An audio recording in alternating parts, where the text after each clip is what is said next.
বিনা সুদে বিনা জামানতে 1 লাখ টাকা করে ঋণ দেওয়ার লোভ দেখে রাজধানীর শাহবাগে জনসমাগমের চেষ্টা করেছে একটি সংগঠন। রোববার রাত থেকে শাহবাগে সমাবেশের জন্য শত শত লোক ঢাবি ক্যাম্পাসে আসতে থাকে।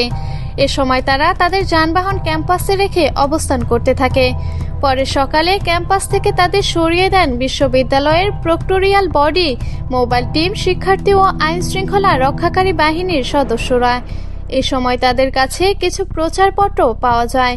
অসহিংস গণ অভ্যুত্থান বাংলাদেশ নামক এক প্ল্যাটফর্মের আহ্বায়ক আবু মোস্তফা আমিনের ছবি সংবলিত ওই প্রচারপত্র লেখা লুণ্ঠিত অর্থ উদ্ধার করব, বিনা সুদে পুঁজি নেব। এতে আরও লেখা, বিনা সুদে বিনা জামানতে 1 লক্ষ থেকে 1 কোটি টাকা পর্যন্ত পুঁজি পেয়ে দারিদ্র্য মুক্তিতে আগ্রহী সর্বস্তরের জনগণকে অবস্থান কর্মসূচিতে অংশগ্রহণের আহ্বান জানাচ্ছি। কার্যালয়ে পুঁজির আবেদনের ছক পাওয়া যায়। এর বাইরে তাদের কাছ থেকে প্রধান উপদেষ্টার কার্যালয় ও থানায় কিছু ক্লিয়ারেন্স টাকার জন্য আবেদনকারীদের তালিকা সহ বিভিন্ন ধরনের কাগজ জব্দ করা হয়। তবে সেগুলো নকল দাবি করে বিশ্ববিদ্যালয়ের শিক্ষার্থী সহ সংশ্লিষ্টরা বলেছেন একটি চক্র অস্থিতিশীল পরিবেশ সৃষ্টি করতে তাদের প্রলোভন দেখিয়ে ঢাকা এনেছে। বিভিন্ন সূত্রে জানা গেছে, দেশের প্রান্তিক এলাকাগুলোর বিভিন্ন শ্রেণীর লোকদেরকে 1 লাখ টাকা করে টাকা দেওয়া লোভ দেখিয়ে শাহবাগের সমাবেশে আমন্ত্রণ জানায় অসহিংস গণ অভ্যুত্থান বাংলাদেশ নামক এই প্ল্যাটফর্ম।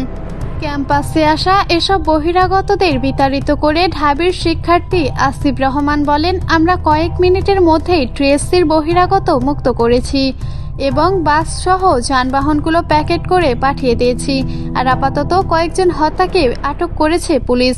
ঢাকা বিশ্ববিদ্যালয়ের প্রক্টর সহযোগী অধ্যাপক সাইফুদ্দিন আহমেদ জানান, ক্যাম্পাসে আগত বহিরাগত ও যানবাহন নিয়ন্ত্রণে রাত থেকে প্রক্টোরিয়াল মোবাইল টিম কাজ করছে।